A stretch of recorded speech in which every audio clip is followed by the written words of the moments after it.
さんこんにちは。なにわ割烹のオルの店主です。おせちにはなくてはならない、エビですね。こちらのエビも、皆さん想像がつくと思いますけど、炊いた時に、腰が曲がったような状態、あとひげが長い、こういうところから不老長寿、長生きの意味を込めて、エビをよく入れます。エビがあるのとないのでは、おせち料理自体の華やかさもまた全然変わってきますので、本当に昔ながらのシンプルなエビの炊き方を今からご紹介させていただきます。そうですね、エビは頭があった方が、言うと頭があった方が縁起もいいので、頭付きのまま今日は調理させていただきます。でまずそうですね、背わた取っていきたいと思います。エビの尻尾をぐっと曲げていただいて、関節と関節との間を、刺して貫通させます。で上にぐーっと上げていただくと、ちょっと細い背わた取れると思います。これを指で押さえて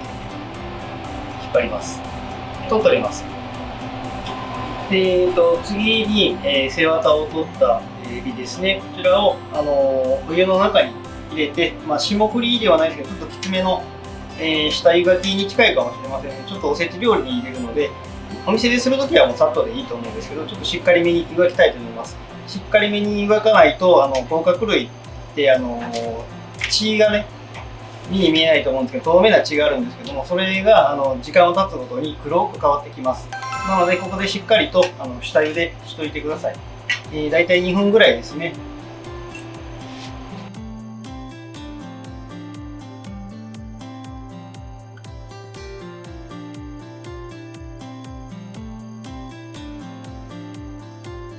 2分間しっかりと、湯がきましたので、氷水に落としていきます。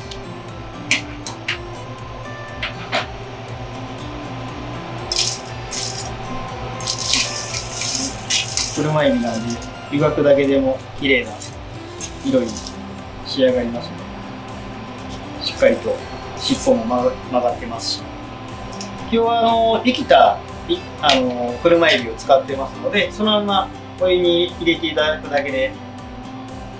尻尾がぐいっとつの字に結構綺麗に曲がってくれるんですけども、冷凍とかたまに使われる方もいらっしゃると思います。そういう時は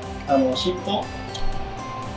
ところとこのちょうど頭のところを串で刺してあげるとちょっとこういう形になりますので、こういう形を作ってこの串で刺した状態で湯がいてあげるっていうのもありです。しっかりと冷やしていただいて、これをおしぼりダスターの上に、引き上げていただきます。で、挟むようにちょっとぐーっと軽く押さえて水気を拭き取ってあげてください。次に水気を、しっかりと切ったエビを、次にはお出汁ですね。合わせ出汁なんですけども、お出汁、お酒、薄口醤油、みりん、お塩で味を整えたものです。おせち料理は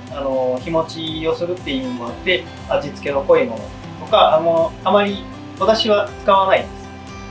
ほとんどお酒で炊くようなイメージで、ちょっと合わせ出汁を作っていただいて、でしっかりと沸かして、アルコールを飛ばしてください。でアルコールが、飛び切ったところで、エビを入れていただきます。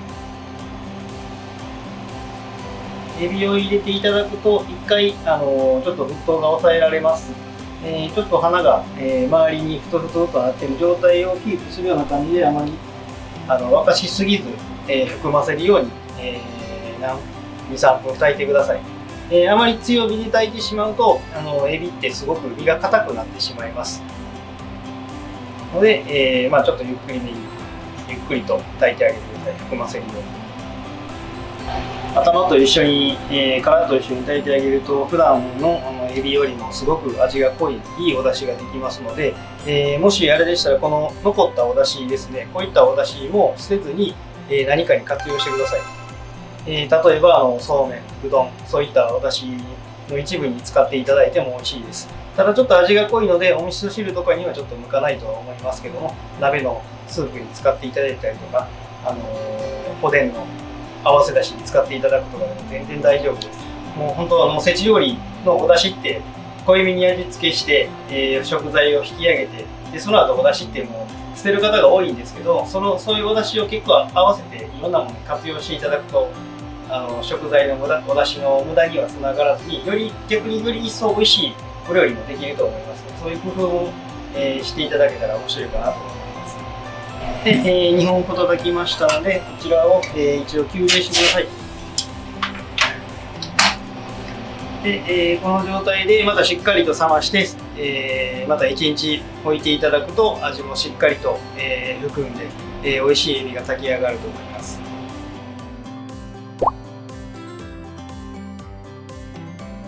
田作りですね、ごまめとも言いますけども、田作りをちょっとうちのやり方で、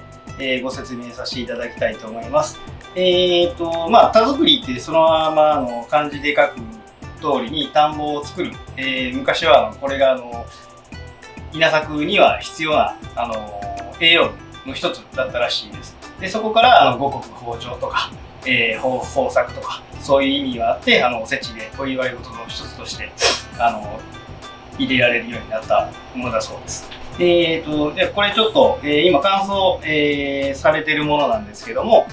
これをもっとパリッという食感を出すために、フライパンで、じっくり乾燥させていきたいと思います。フライパン軽く熱して、なるべく、弱火ですね。弱火でじっくりと、強火にしちゃうと、じっくり炒めたいです。それなんでかって言いますと、高温で炒めると苦味が強く出ちゃいます。なのでゆっくり炒めていきたいと思います。でなるべくフライパンを面積いっぱいいっぱい使うようにして、広げてあげてください。でこの時にちょっと頻繁に振っちゃうとごまめ同士が擦れて粉がたくさん出てしまいますので、とかせっかく綺麗なごまめを使っている時に頭が外れちゃったりとかしますので、あまり振らない方がいいと思います。でそのために、こういうフライパン、なるべく広めに使ってあげて、なるべく全部まんべんなくフライパンの面積に合うように接着するように広げてあげてください。で、そうしている間に、横に、これごまめ、パリッとさした後に合わせる、シロップというかタレというか、これはお酒ですね。お酒をベースに濃い口醤油、砂糖、みりんなどが入っています。それを合わせたものですね。これを今からじっくりと密になるように煮詰めていきたいと思います。ごまめをフライパンでいる時の、仕上がりの目安なんですけども、こちら、何もごまにいる前の状態ですね。こちらちょっとふにゃーっとしてるの分かりますかね。ふにゃーっとちょっと曲げた後にパキッとなりましたけども、15分前後ぐらいですかね。軽く焦げないように、いったものです。じゃあいきますね。こんな感じです。でこちら、先ほどの合わせたごまめの調味料ですね。これ火にかけていきます。初めは強火でもいいと思うんですけども、なるべく大きな底の、広いお鍋をご用意してください。フライパンとかでも全然大丈夫です。すごく煮詰めていきますので、初め強火でも周りからどんどん焦げていきます。なので、ちょっと周りがふつふつっとしてきたらちょっと少しずつ弱火にして、またふつふつっとしてきたら弱火にしてっていうのを繰り返して、もう本当にすっごく煮詰めていきます。ただ焦げる寸前まで煮詰めていきますので、そこだけちょっと焦がさないように気をつけてください。これふつふつしてきたの分かりますかね。そうなると、周りからどんどん鍋打ちから焦げてきますので、少し弱火にします。でまた収まってきましたね。でもうこれの繰り返しです。また泡が大きくなってきたらまた鍋縁から焦げてきますので、それを防ぐように、火を細かくしていきます。弱くしていきます。お酒の量を初めから減らしてやればいいじゃんっていう方もいらっしゃるんですけども、それはそれでいいんですけども、じっくりと作っていってあげると照りが出てきますので、僕はこういうやり方の方が、昔ながらのやり方なんですけども、こういうやり方の方が僕は好きなので、今回はこういうやり方で今沸かしている状態なんですけども、まだ大きな泡がたくさんあります。これがどんどんちっちゃくなっていきます。ちっちゃくなっていけばなっていくほどどんどん煮詰まっていきます。で、煮詰まるっていうことは先ほど言いましたよね、焦げやすくなりますので、その辺の見極めがちょっと難しいところなんですけども、もしわからないときは、隣にちょっと水を置いていただいて、でスプーンで少しすくっていただきます。で、これ飴を作っている状態なので、水に入れてもらうと、今少し溶けましたよね。この状態でもまだちょっと早いんです。これ入れた時にすぐ塊の状態で水の中で固まっていただく。固まるともう OK サイン。入れますね。垂らしますね。これ垂れたことによって小さな塊ができると、この状態ですね。水に溶けずに。この状態になるともう OK サインなので、鍋の中で、炊いてしまうと、せっかくなんていうかね、カラカラにパキッと折れるまで乾燥させたごまめがしなっとなってしまいますので、ここからちょっと時間の勝負ですね。入れます。で、さっと絡めます。この時も火から外してください。でも、まだしっかりと絡まってないですけども、すぐバットの上に上げてください。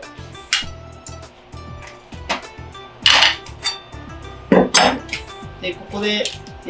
こうやって混ぜてあげれば、結構絡んでいってくれますので、